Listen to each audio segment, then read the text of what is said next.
I'm going to need to move these out the way. No, put that down. No, you can't chew on that.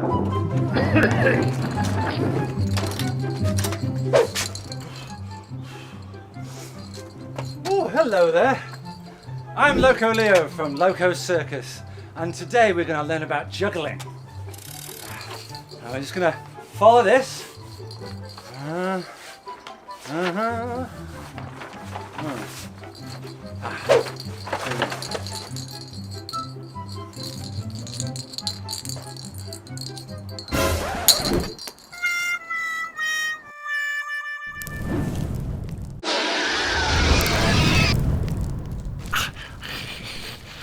So let's do this properly. I think I need a little extra help teaching this workshop.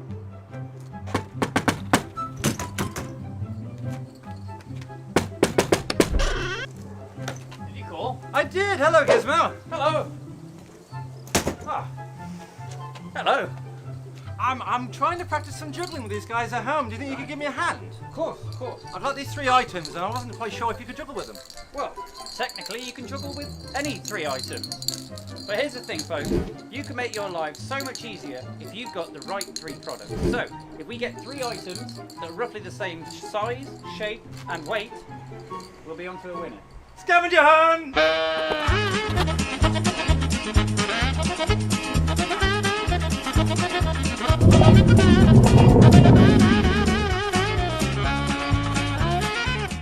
Let's see what Leo's found for us. Excellent, so we've got a Bluetooth speaker. While this is the perfect weight and the perfect size, it's not the most ideal shape. We've got a tennis ball. These are fantastic, however, they are just a little bit too light, which will make things a little bit difficult, and when they bounce, they can quite often bounce totally where you don't need it. Pair of socks. This is a fantastic idea. In a pinch, you can get access to a pair of socks almost anywhere. Feel free to pop a small bag of rice in there to add a bit more weight, and you'll find yourself having a real good time with a pair of socks. Bean bags, hacky sacks, anything of the like. Again, similar to the socks really. You can make these, you can find these almost anywhere. If you're any good at crocheting, you'll have no worries in getting hold of a bean bag. But of course we're a circus, and we've got juggling balls, almost as if they were designed to be juggled. Fantastic. That's 2. And there's 3.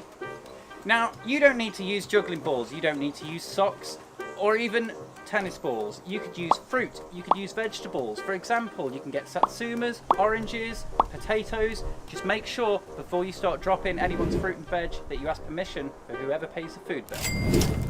So to start with, we will only actually need 1 ball. 1 ball, okay. We only need 1 ball. We'll get rid of the other 2 for now. We need to imagine that we've got a box in front of our face, just like this. Essentially, we'll be throwing these balls into these top corners and catching them as they drop down the side of the square. Okay. Yeah, I can Trying see to keep it within this box where possible. And you're aiming for these top corners and letting gravity pull the ball straight back down to your hand. Yeah, I'm Don't doing worry it. about dropping it, don't worry about catching it.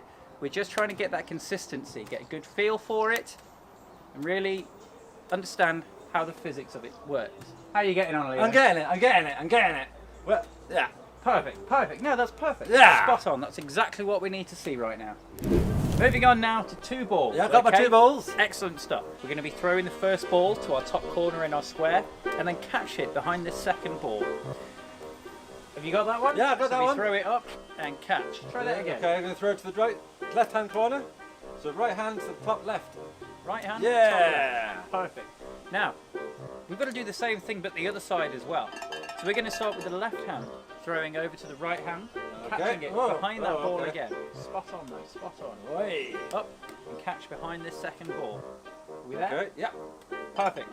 Here's the tricky part. Instead of just catching this ball, we now need to throw the second ball up as well. To do this, when the ball is being thrown up, it's going to touch this top corner. That's the point you need to start throwing this second ball. Okay. It's going to come up like this. As you throw your second ball, that's when this one will come down. Yep. And it will look like this. Okay, I'm going to try that. Spot on. It's helpful to try counting while you do this as well. 1, 2. 1, 2. Perfect. 1, 2. 1, 2. And don't forget to start with the opposite hand as well. If we always start with this one colour, we can make sure that we're always starting with the correct hand. So follow the white ball. 1, 2. 1, 2. 1, 2. 1, 2. 1, 2. 1, 2. 1, 2. 1, 2. How are you guys getting on at home? Perfect. So Gizmo, how do we do 3 balls? Now we've done 2 and 1. It's simple. You get an extra ball. Oh wow! Right. I knew there was something to it. It was that simple. No, it is. It is that simple. It is that simple. So to start with, we're going to have the 2 balls in our dominant hand. If you're right-handed, that will likely be your right hand. Obviously, if you're left-handed, feel free to swap those over as well. The same exact process as with the 2 balls, with the counting in the 1, 2, except this time we don't stop. Okay? So we'll go 1, 2, 1, 2, 1, 2. Ta-da! Okay, I'll let that go. Okay, I'm going to start with my right hand. That's right. Start with the white ball. I'm going to go to that left corner, alright. 1, 2, 1. Wait. It's all good, it's all A little good. bit forwards. Remember to keep your elbows low as well. There we go. 1, 2, 1, 2. There we go. You are juggling. Right there, you are juggling. If you find yourself moving forwards or backwards, Yeah. all we need to do is adjust the way our wrist works. Exactly. Nice Arms and in. straight, keeping them on that plane. Okay. Making sure that you're inside your box as we go along. Yes. While it is possible to juggle at this sort of scale, I don't really expect anyone to be doing that if they can't juggle. It's a lot quicker, it's a lot harder to do. If you give yourself more time in the air, you'll have a lot more time to think about the catch, the throw, and everything else. It is as simple as that. Don't get worried about dropping the ball. If you drop the ball, good news guys, you've learned something. So we're just going to continue drilling the 3 balls now. 1, 2, 1, 2, 1, 2. That's it. Making sure.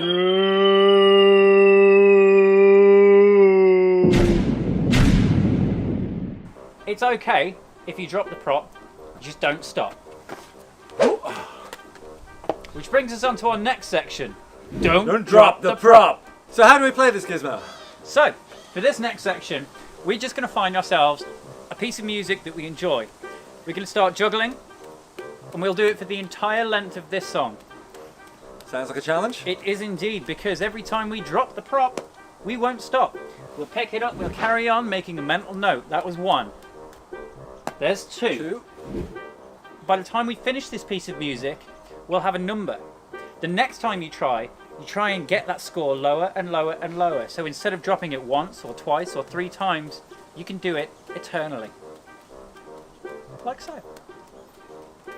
Right then guys, so let's go. Our markers in the corners. You can find a family member to be your marker at home.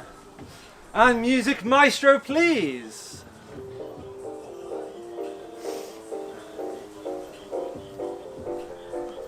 You ready? I'm ready. Oh, that's 1.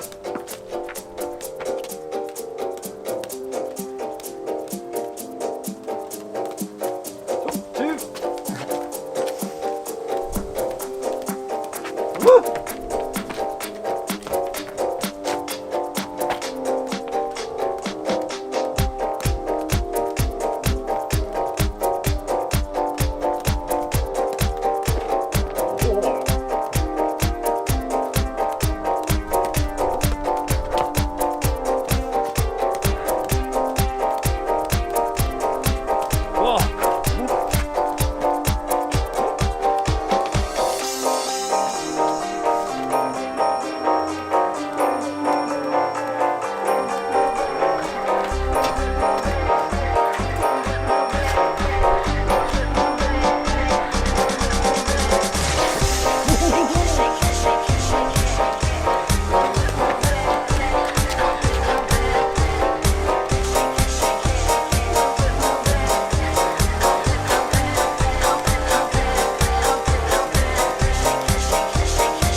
down.